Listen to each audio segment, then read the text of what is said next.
तस्य ज्ञानाञ्जनशलाकया चक्षुरुन्मिलितं येन तस्मै श्रीगुरवे नमः। नमो विष्णुपदाय कृष्णपृष्ठाय भूतले श्रीमते भक्तिवेदान्तस्वामिनिति नामिने। नमस्ते सरस्वतीदेवे गौरवाणी प्रचारिणे निर्विशेषशून्यवादी पाश्चात्यदेशतारिणे श्रीकृष्ण चैतन्य प्रभु नित्यानंद श्री अद्वैत गदाधर शिवासदि गौरभक्तवृंद। हरे कृष्ण कृष्ण कृष्ण हरे हरे, हरे राम राम राम हरे हरे। श्रील प्रभुपाद की जय, समवेत भक्तवृंद की जय। हरे कृष्णा। श्रीमद् भागवतम नवम स्कंद अध्याय 19 श्लोक संख्या 19। तो हम यहाँ पर ययाति के वैराग्य के विषय में चर्चा कर रहे हैं। ययाति देवयानी को एक कथा के माध्यम से अपने अनुभव साझा कर रहे हैं। किस तरह से भौतिक संसार में वो लिप्त हो गए, कैसे भौतिक इच्छाओं को तुष्ट करने के बहुत प्रयास करने के बाद भी वो इच्छाएं तुष्ट नहीं हुई। और उदाहरण देते हैं कि जैसे आग को बुझाने के लिए कोई घी डालने का प्रयास करे तो उससे आग बुझेगी नहीं, वरन आग और ज्यादा प्रज्वलित हो जाए और ज्यादा बढ़ जाएगी। उसी तरह से भौतिक इच्छाएं जितना व्यक्ति तुष्ट करने का प्रयास करेगा उतना ही ज्यादा भौतिक इच्छाएं बढ़ती चली जाएंगी। इसी के विपरीत भौतिक इच्छाओं का दमन करना भी बद्ध अवस्था में संभव नहीं है। दोनों ही मुश्किल हैं। भौतिक इच्छाओं की पूर्ति करके भी व्यक्ति विरक्त नहीं हो सकता, भौतिक इच्छाओं को पूरा करने के प्रयास में भी संतुष्ट नहीं हो सकता। तो क्या करना चाहिए? भगवान के ऊपर अपनी इच्छाओं को अर्पित करना चाहिए। और यह 19 नंबर श्लोक से भगवान को प्रार्थना कर रहे हैं ययाति। तस्मादेतामहं त्यक्त्वा ब्राह्मणे अध्याय मानसम निर्द्वंदो निरहंकारस चरिष्यामि मृगैः सह। बसंत प्रभु।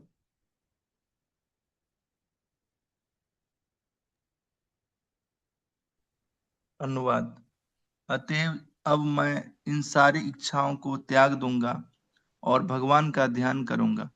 मनोरथों के द्वंद्वों से तथा कर मैं जंगल में पशुओं के साथ विचरण करूंगा। तो अभी भगवान के ऊपर वो अपने मानस को सिद्ध करना चाह रहे हैं और उसके लिए भौतिक आसक्तियों का शमन करना चाह रहे हैं। सुंदर तात्पर्य प्रभुपाद ने दिया है। अर्जुन प्रभु। तात्पर्य। जंगल जाकर पशुओं के साथ रहना और पूर्ण पुरुषोत्तम भगवान का ध्यान करना ही काम वासनाओं को त्यागने का एकमात्र उपाय है। जब तक मनुष्य इस इन काम इच्छाओं को त्याग नहीं देता, तब तक उसका मन भौतिक कल्मश से मुक्त नहीं हो सकता। अतएव यदि कोई जन्म मरण जरा तथा व्याधि के बंधन से छूटना चाहता है, तो उसे एक निश्चित आयु के पश्चात जंगल चले जाना चाहिए। पंचशोर्ध्वम वनम व्रजेत। 50 वर्ष के पश्चात मनुष्य को स्वेच्छा से पारिवारिक जीवन त्याग कर वन में चले जाना चाहिए। सर्वश्रेष्ठ वन वृंदावन है, जहाँ पशुओं के साथ रहने की आवश्यकता नहीं है, अपितु वहां वह पूर्ण पुरुषोत्तम भगवान का संग कर सकता है, क्योंकि श्री भगवान वृंदावन कभी नहीं छोड़ते। वृंदावन में कृष्ण भावनामृत का अनुशीलन करना भौतिक बंधन से मुक्त होने का सर्वोत्तम उपाय है, क्योंकि वृंदावन में मनुष्य स्वतः भगवान श्री कृष्ण का ध्यान कर सकता है। वृंदावन में अनेक मंदिर है और इनमें से किसी न किसी में राधा कृष्ण या कृष्ण बलराम के रूप में श्री भगवान के स्वरूप का दर्शन किया जा सकता है और इस स्वरूप का ध्यान किया जा सकता है, जैसा कि यहाँ ब्रह्माध्याय शब्दों द्वारा व्यक्त किया गया है। मनुष्य को अपना मन परम ब्रह्म अर्थात परमेश्वर में केंद्रित करना चाहिए। यह परम ब्रह्म भगवान श्री कृष्ण है, जिसकी पुष्टि श्रीमद् भगवद गीता में अर्जुन द्वारा की गई है। परम ब्रह्म परम धाम पवित्रम परमम भगवान। भगवान श्री कृष्ण का उनका धाम वृंदावन पृथक नहीं है। श्री चैतन्य महाप्रभु ने कहा है, आराध्यो भगवान व्रजेशत अन्यस्य धाम धाम वृंदावनम। वृंदावन भगवान श्री कृष्ण के ही तुल्य है। अतएव यदि किसी को वृंदावन में रहने का सौभाग्य प्राप्त हो और यदि वह धूर्त ना हो, अपितु वृंदावन में केवल रहता ही हो तथा अपना मन भगवान श्री कृष्ण में एकाग्र करता हो, तो वह भव बंधन से छूट जाता है। किंतु उसका मन वृंदावन में भी शुद्ध नहीं हो पाता यदि वह काम इच्छाओं से विचलित हो। मनुष्य को वृंदावन में रहते हुए अपराध नहीं करने चाहिए, क्योंकि वृंदावन में अपराधी जीवन वहां के बंदरों तथा सुअरों के जीवन के तुल्य होगा। वृंदावन में अनेक बंदर तथा सुअर रहते हैं और उन्हें संभोग की इच्छा बनी रहती है।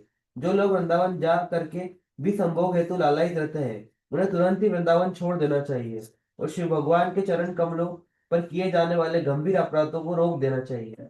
इससे अनेक दिग्भ्रमित व्यक्ति है जो अपनी काम इच्छा की पूर्ति हेतु वृंदावन में रहते हैं, किंतु वे बंदरों तथा सुअरों के ही समान हैं। जो लोग माया के अधीन है और विशेष रूप से काम इच्छाओं के वशीभूत है, वे माया मृग कहलाते हैं। निसंदेह सभी लोग भौतिक जीवन की बद्ध अवस्था में माया मग्न ही होते हैं। कहा गया है, माया मग्रम दैत्ये स्ति तम अवन धावद। श्री चैतन्य महाप्रभु ने इस संसार के माया मृगों अर्थात उन मनुष्यों पर जो काम इच्छाओं के कारण कष्ट पा रहे हैं, अपनी अहेतु की कृपा दिखाने हेतु संन्यास ग्रहण किया। लोगों को श्री चैतन्य महाप्रभु के सिद्धांत का पालन करना चाहिए और पूर्ण कृष्ण भावनामृत में भगवान श्री कृष्ण का सदैव चिंतन करना चाहिए। तभी वे वृंदावन में रहने के योग्य होंगे और उनका जीवन सफल हो सकेगा। तो ये तो हम बार बार पढ़ते ही हैं कि कैसे वर्णाश्रम में वानप्रस्थ जीवन बहुत आवश्यक है। गृहस्थ जीवन के प्रवेश में लोग बड़े उत्साही होते हैं, तो गृहस्थ जीवन का इतना प्रचार नहीं करना पड़ता।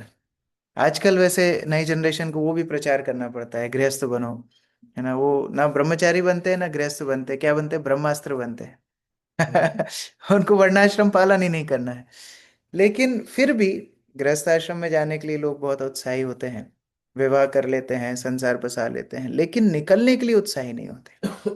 और इसलिए ययाति चरित्र से ये शिक्षा लेना है कि चाहे कोई किसी के पास बहुत ऐश्वर्य हो, बहुत सुविधाएं हो, इंद्रिय भोग की सारी व्यवस्था होने के बाद भी एक समय पे आकर के उनको वैराग्य लेना चाहिए। अब इस वैराग्य में वनाप्रस्थ, वन में प्रस्थान करना, तो वन कौन सा जाना है, यहाँ प्रभुपाद बोले वृंदावन जाना है, अर्थात भगवान के चरणों का आश्रय लेना है। वृंदावन का अर्थ है भगवान के चरणों का आश्रय।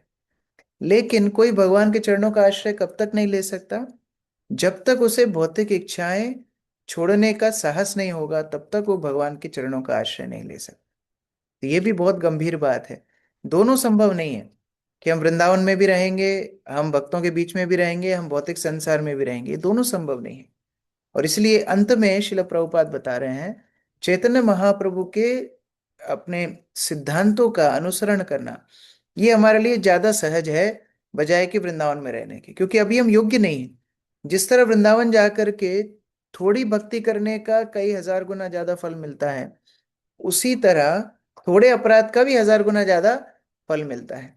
इसलिए अयोग्य व्यक्ति को वृंदावन का वास नहीं करना चाहिए। लेकिन अगर कोई चैतन्य महाप्रभु के सिद्धांतों का पालन करे, अर्थात श्रवण कीर्तन में प्रबल हो जाए और जो वस्तुएं भक्ति के प्रतिकूल हैं उनको छोड़ करके अपनी साधना करे, वो वृंदावन में रहने के लिए योग्य बन जाए।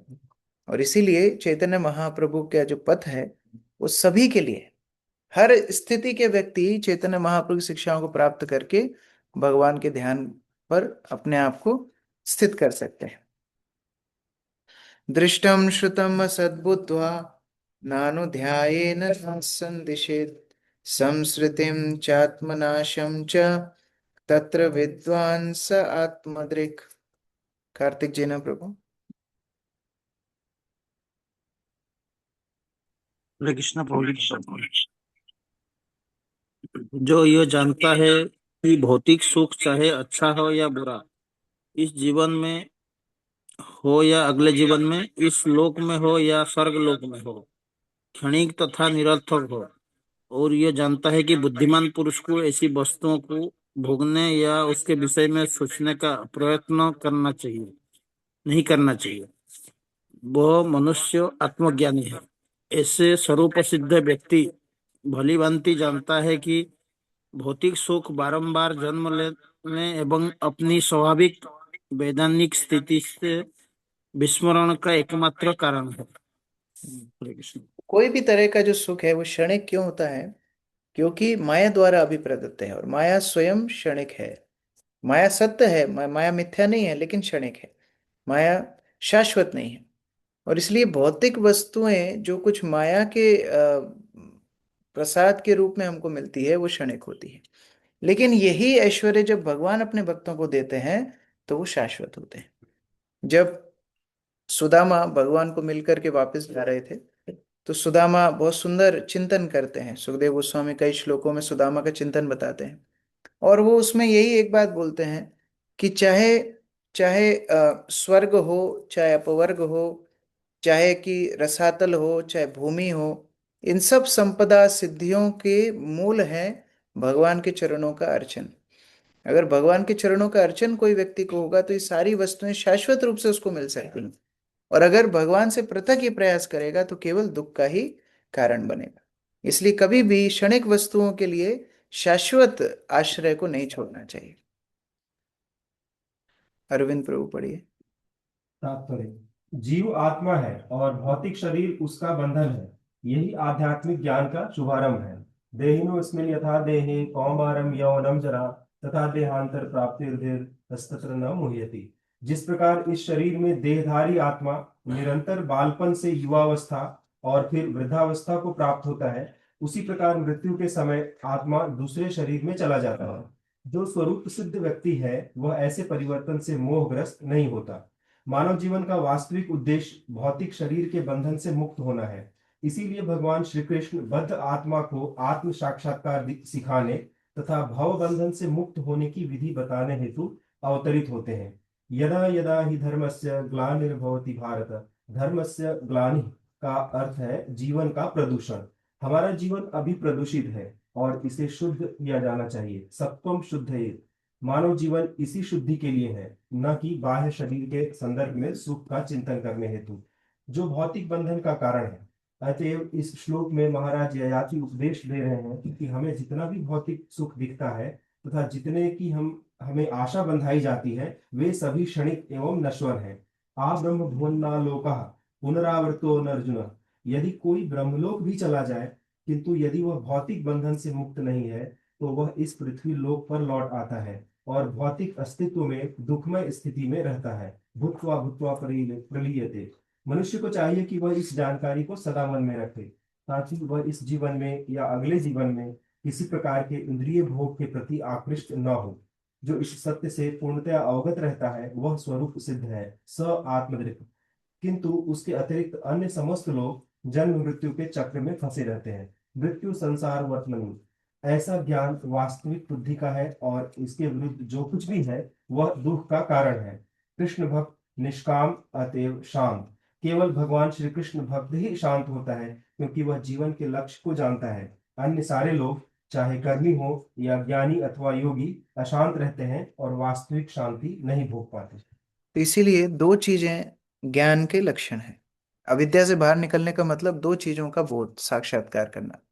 एक, ये भौतिक संसार कैसे, ये अविद्या पूर्ण है, इसीलिए दुखालय अशाश्वतम, ये दोनों भौतिक संसार के गुणों को बोध करना पहला स्टेप। दूसरा, भगवान शाश्वत हैं और भगवान का आश्रय शाश्वत है। ये दो चीजें अगर हम ध्यान रखेंगे, इसका मतलब हम अविद्या से बाहर निकल रहे हैं। इतना बोलने के बाद क्या किया? इति उक्त्वा न हुशो जायं तदीयं पूरवे वया दत्वा स्वजरसं तस्मात् आददे विगतः स्पृहा।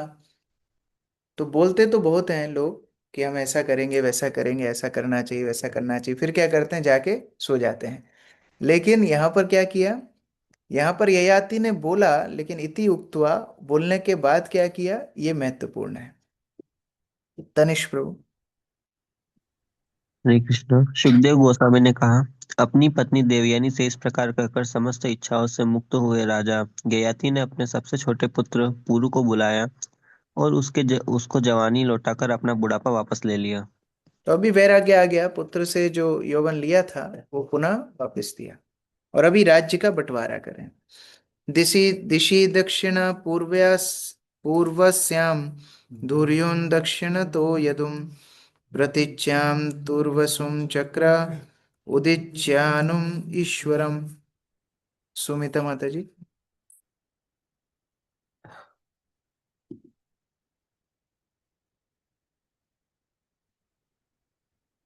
सचिन प्रभु। हरे कृष्णा प्रभु जी। राजा ययाति ने अपने पुत्र ध्रुव को दक्षिण पूर्व की दिशा, अपने पुत्र यदु को दक्षिण की दिशा, अपने पुत्र तुवत्सु को पश्चिमी दिशा और अपने चौथे पुत्र अनु को उत्तरी दिशा दे दी। इस प्रकार उन्होंने राज्य का बंटवारा कर दिया। भूमण्डलस्य सर्वस्य पूर्वम् अर्थ अर्हत्तमं विशान् अभिषेर्यग्रमचांस्तस्य वशे स्थाप्य वनं ययौ। परमेश्वरी राधिका माता जी।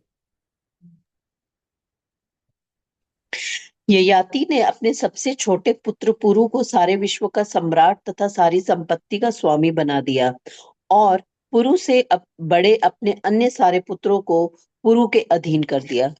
स्वाभाविक भी था पुरु के प्रति ययाति का ये प्रेम, क्योंकि पुरु ने अपने यौवन दिया था, तो पुरु को मेन मेन इंचार्ज बनाया, बाकी चार को चार दिशाओं का उत्तराधिकारी बनाया।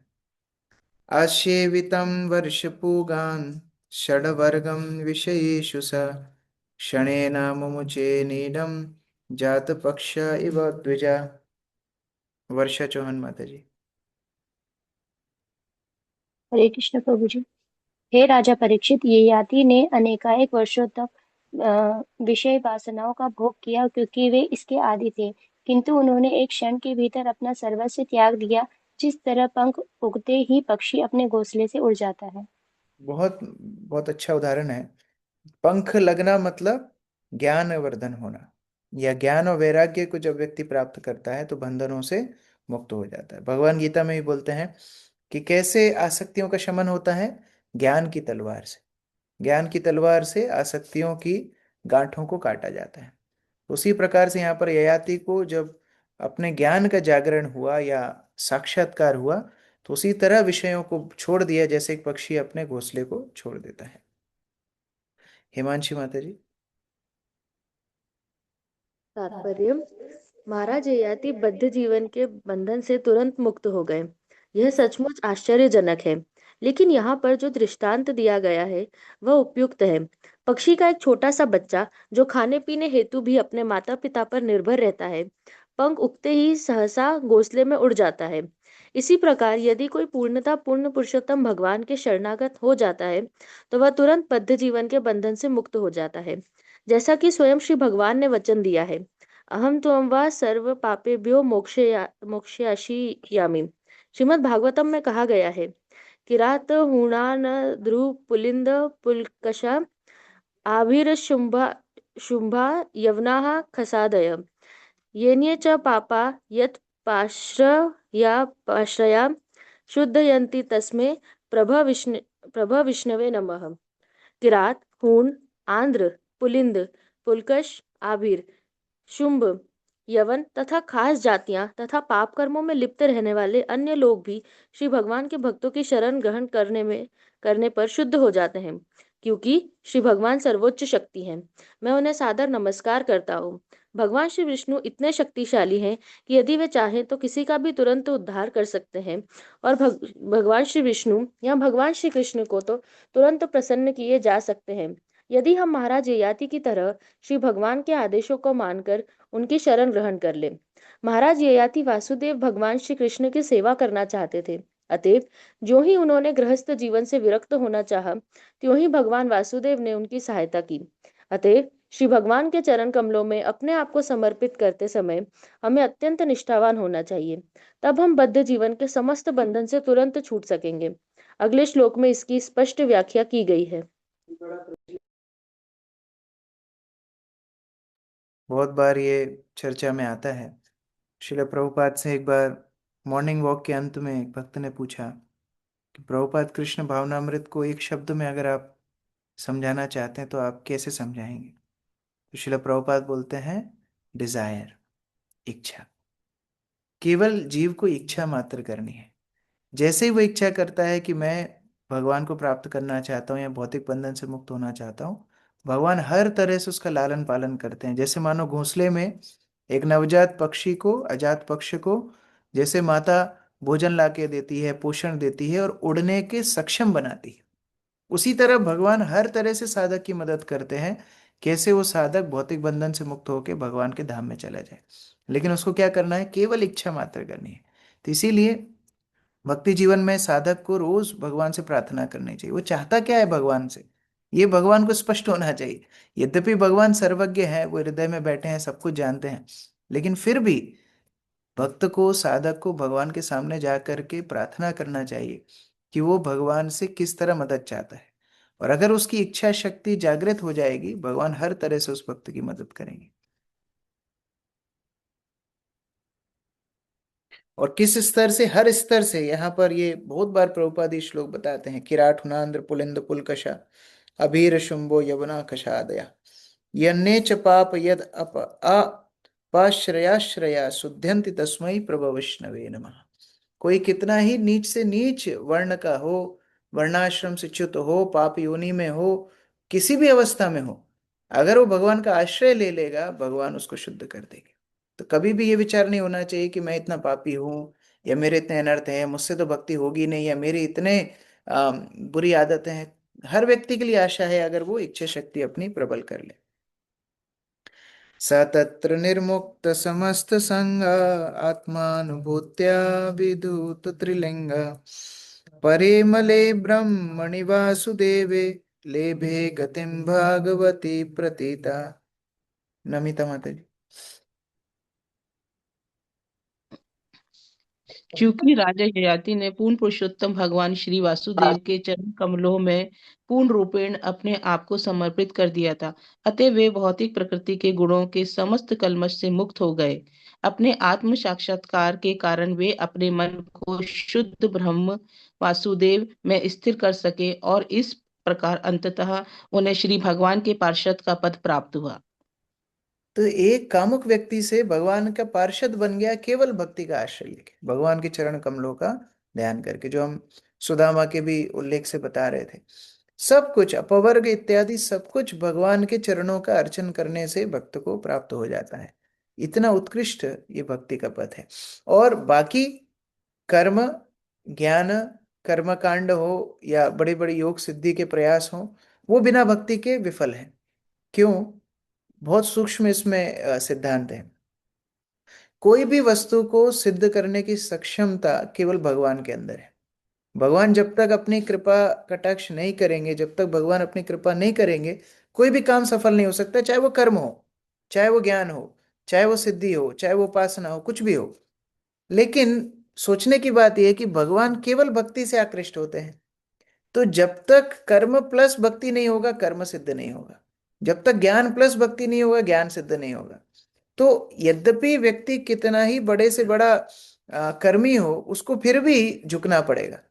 अब देखो, अभी एयरपोर्ट पे हम लोग जाते हैं, है ना, व्यक्ति को फ्लाइट में चढ़ना है और पैसे भी उसने भरे हैं, है ना। फिर स्टाफ बोलता है बैग निकालो, लैपटॉप बाहर निकालो। कितने बड़े बड़े आदमी को बोलते हैं आप कल फिर दोबारा चेक करो, दोबारा ट्रे लेकर के जाओ, ऐसे हाथ करो। वहां हाथ उठाना पड़ता है, भगवान के सामने हाथ नहीं उठाते, फ्लाइट अटेंडेंट के सामने हाथ उठाना पड़ता है। क्यों? बिना समर्पण की भावना के कर्म भी सिद्ध नहीं होगा, ज्ञान भी सिद्ध नहीं होगा। तो भक्ति का ये जो एलिमेंट है, ये सभी का पूरक है। लेकिन भक्ति इतनी श्रेष्ठ है कि भक्ति को और वस्तुओं की सहायता की आवश्यकता नहीं। यहाँ ययाति ने कोई यज्ञ नहीं करे, ययाति ने कोई बड़े बड़े अनुष्ठान तपस्या कुछ नहीं किया, केवल भगवान का आश्रय लिया, भगवान का पार्षद बन गया। इतनी श्रेष्ठ ये भक्ति है। अदिति माता जी, तात्पर्य। तात्पर्य: विद्युत का अर्थ है स्वच्छ, और यह अत्यंत महत्वपूर्ण है। इस भौतिक जगत में प्रत्येक प्राणी कल्मशग्रस्त है, कारणम गुण संगस्य। क्योंकि हम भौतिक अवस्था में हैं, इस जगत में हम सत्वगुण या रजोगुण या तमोगुण से कलुषित होते हैं। यदि कोई सत्वगुण में योग्य ब्राह्मण भी बन जाए, तो भी वह भौतिक दृष्टि से कल्मशग्रस्त ही रहता है। उसे सत्वगुण पार करके शुद्ध सत्व पद प्राप्त करना होता है, तभी यह विद्युत त्रिलिंग होता है, अर्थात तीनों गुणों से उत्पन्न कल्मश से स्वच्छ बनता है। यह भगवान श्री कृष्ण की कृपा से ही संभव है, जैसा कि श्रीमद् भागवतम में कहा गया है, शृण्वृत्ता स्वकथा कृष्ण पुण्य श्रवण कीर्तन हृदयंतस्थो रभद्राणि विधुनोति सहस्त्र सताम।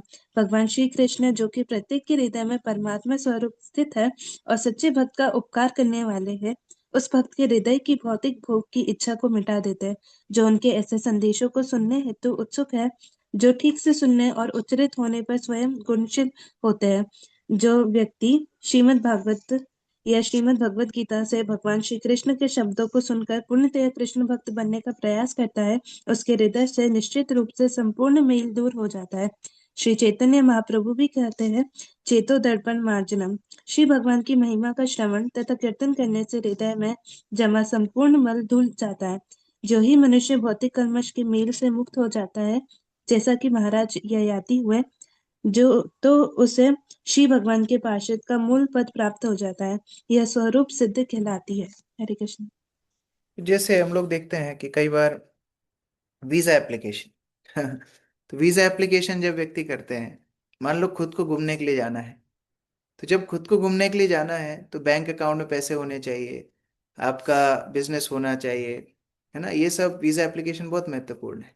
लेकिन जब आपको कोई इनवाइट करता है, अभी उसकी टेंशन है उसको आपको कैसे वीजा दिलाना है, तो वो अपना बैंक अकाउंट देता है। फिर आपका बैंक अकाउंट की जरूरत नहीं है। जो स्पॉन्सर्ड ट्रिप्स होती हैं जहाँ इनविटेशन पे व्यक्ति जाता है, नहीं तो ये सब बाबा साधु लोग कैसे विचरण करें, इनका तो बैंक अकाउंट ही नहीं है।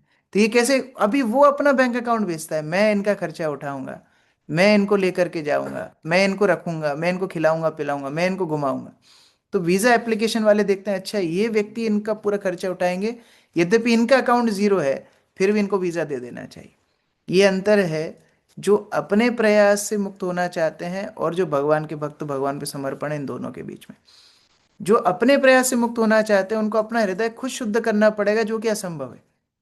लेकिन यहाँ प्रभुपाद बता रहे हैं तात्पर्य में, ययाति महाराज को शुद्ध कर दिया भगवान स्वयं ने, उनके चिंतन मात्र से भगवान ने उनके हृदय को शुद्ध कर दिया। तो उसी प्रकार से भक्त केवल भगवान का आश्रय लेता है, श्रवण करता है, भगवान के नाम को जप करता है। अब भगवान की टेंशन है कि इनको भगवत धाम कैसे लेके आना है, अभी भगवान को चिंतन है कि ये इनको कैसे शुद्ध करना है। तो भगवान उस भक्त के हृदय को शुद्ध करके उसको भगवत धाम लेकर के जाते हैं। इतना ये भक्ति का पथ श्रेष्ठ है। श्रुत्वा, अभी ये तो ययाति महाराज तो गए, अभी इसके बाद देवयानी का क्या हुआ आगे बता रहे हैं। श्रुत्वा गाथाम देवयानी मेने प्रस्तोभमात्मना स्त्री पुंसो स्नेह वैकल्प्यात् परिहासामि वीरितम। स्वाति बैरागी माता जी।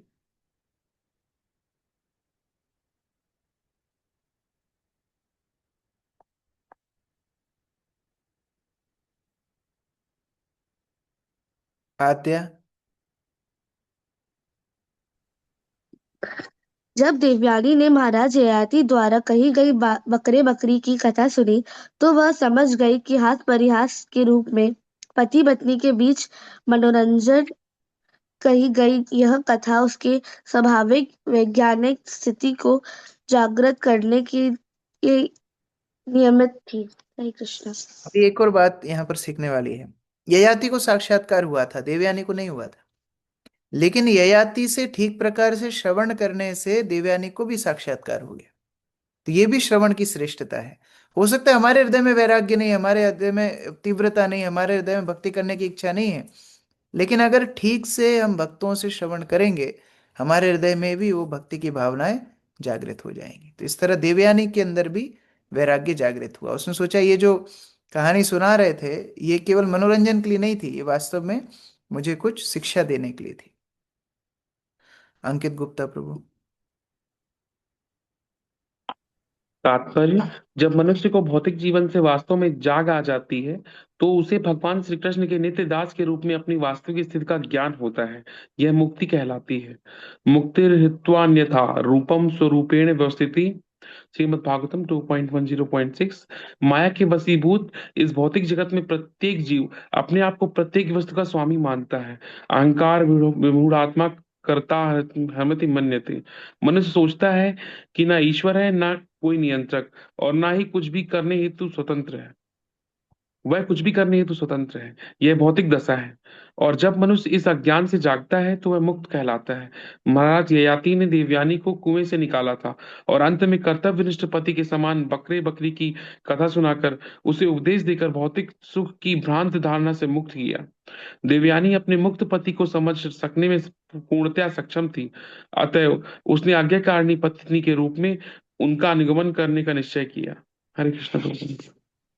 सा सन्निवासं सुहृदां प्रपायामिव गच्छतां विज्ञेयेश्वरतन्त्राणां मायाविरचितं प्रभो सर्वत्र सङ्गमुत्सृज्य स्वप्नोऽपि मेन भार्गवी कृष्णे मनः समावेश्य व्याधुलोलिङ्गमात्मनः। परमवीर प्रभु। श्री कृष्ण प्रभु। तत्पश्चात शुक्राचार्य जी की पुत्री देवयानी समझ गई कि पत्नी मित्रों तथा संबंधियों का सांसारिक साथ प्याऊ में यात्रियों की संगति के समान है। पूर्ण पुरुषोत्तम भगवान की माया से समाज के संबंध, मित्रता तथा प्रेम ठीक स्वप्न की भांति उत्पन्न होते हैं। भगवान श्री कृष्ण के अनुग्रह से देवयानी ने भौतिक जगत की अपनी काल्पनिक स्थिति छोड़ दी। उसने अपने मन को पूर्ण रूपेण भगवान श्री कृष्ण में स्थिर कर दिया और स्थूल तथा सूक्ष्म शरीर से मुक्ति प्राप्त कर ली। तो उस समय के तत्कालीन उदाहरण दे करके सुखदेव गोस्वामी समझा रहे हैं।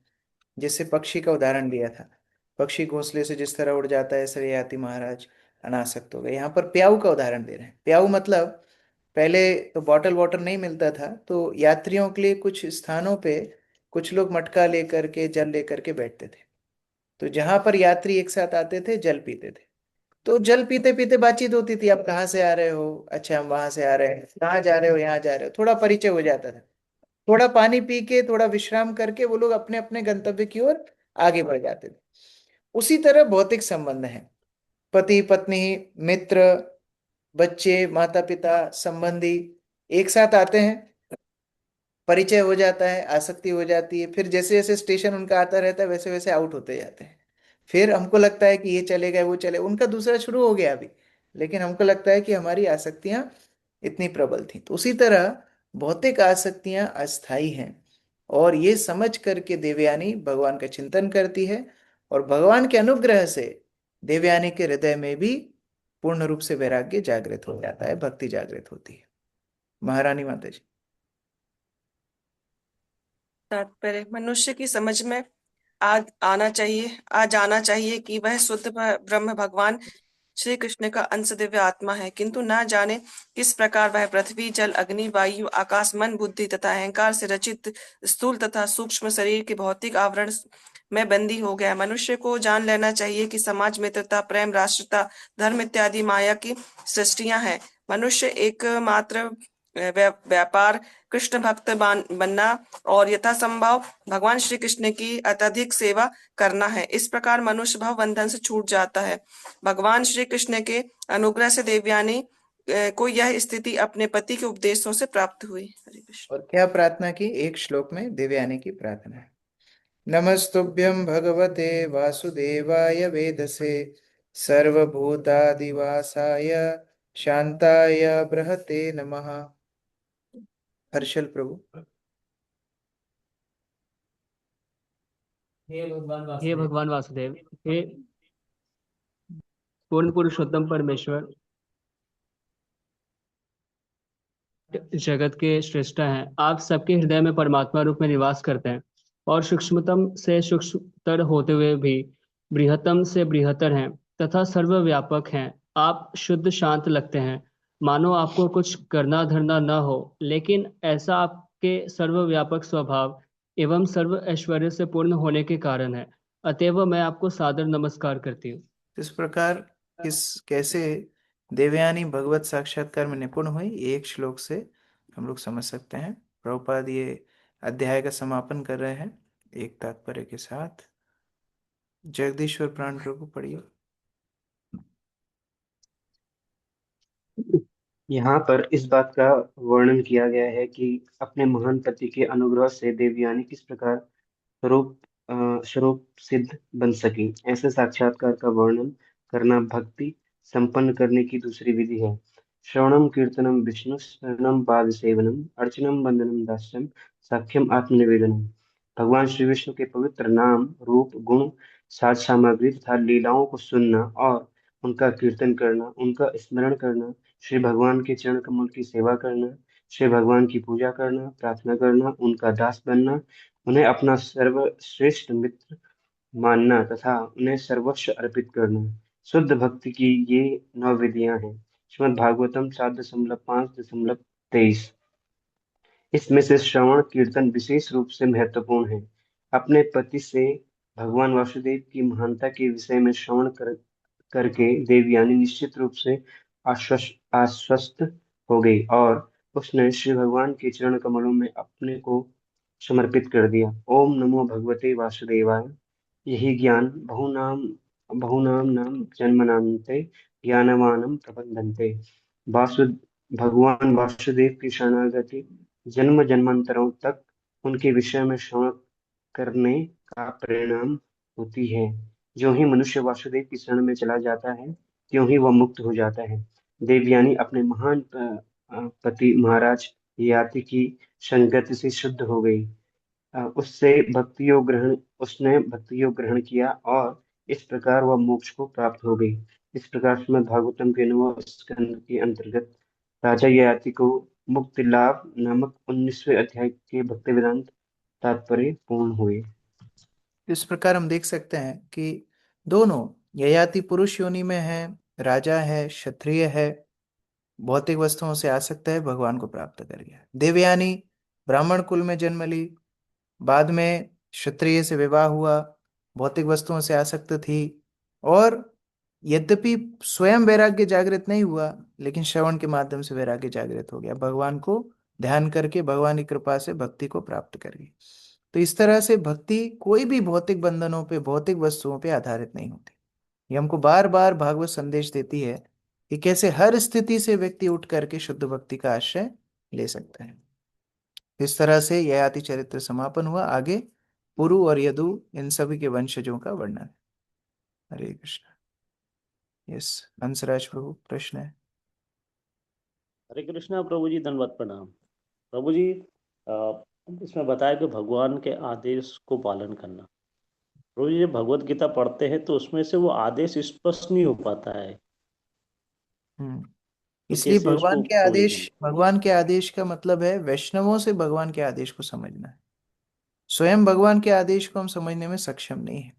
नहीं तो भगवान अर्जुन को क्यों बोलते तत्वदर्शी गुरु के पास जाकर के श्रवण करो, क्यों बोलते? भगवान सामने खड़े हैं। फिर अर्जुन को बोलते हैं यदि तत्व समझना है तत्वदर्शी गुरु के पास जाकर के ज्ञान लो। इसका मतलब है भगवान के आदेशों को समझने के लिए भक्तों की सहायता की आवश्यकता होती। बसंत प्रभु। हरे कृष्णा प्रभु जी, धन्यवाद, प्रणाम। थैंक यू सो मच प्रभु जी। प्रभु जी, कई सारे जगह ये दृष्टांत मिलते हैं और अभी भी हम देख रहे थे कि जैसे ही साक्षात्कार हुआ तत्क्षण वो सब कुछ छोड़ करके भगवान के उसमें, और हम लोग ये सारी चीज़ें समझ भी रहे हैं कि हम वास्तविक में हमारे को क्या करना चाहिए और हमारे ये जो जीवन है, ये भौतिक संसार किस तरह से हमें कष्ट देता चारों तरफ से, और गुरु वैष्णव के आदेश और उनके आश्रय ही हमारे लिए एक सबसे सेफ्टी जगह है।